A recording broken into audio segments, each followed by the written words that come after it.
I have not made one video talking about the Michigan sign stealing allegations, but now I think is the time to talk about it. Before I get into this, I want to give you a little background on myself. When I was in college, I used to be the head of our judiciary process inside of our fraternity, so I feel like I have a unique point of view on this whole situation, as well as having other family members inside the legal system. The first thing I want to say about this whole thing is I hope it's not true. Unfortunately, there are some certain facts now and some allegations. We know for an absolute 100 fact at this point in time that Connor Stalions bought tickets to go to other Big Ten opponents' games. And while he was there, he was recording the other team's signs to give to Michigan for them to use in their games. Now, that part is 100% illegal for the NCAA. It is strictly forbidden. Now, there are some allegations out there that still have yet to be proven true, such as Michigan potentially scouting future college football playoff opponents or sharing sign-stealing information with other teams to help give them an advantage to get into the playoffs. So the obvious question is, what should we do now?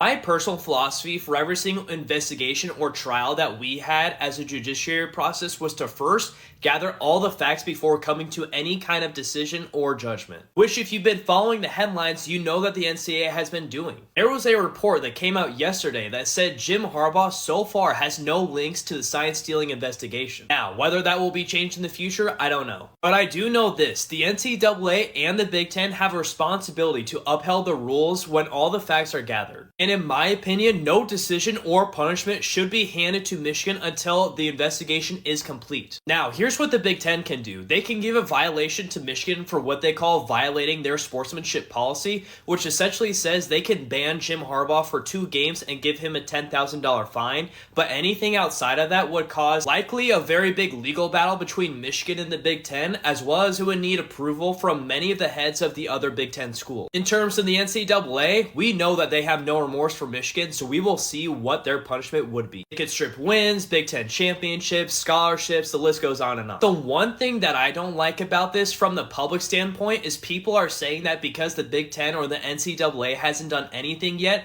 they're not taking this seriously. It is massively important that both of these organizations get the facts first before making any kind of judgment or decision to risk doing it over again.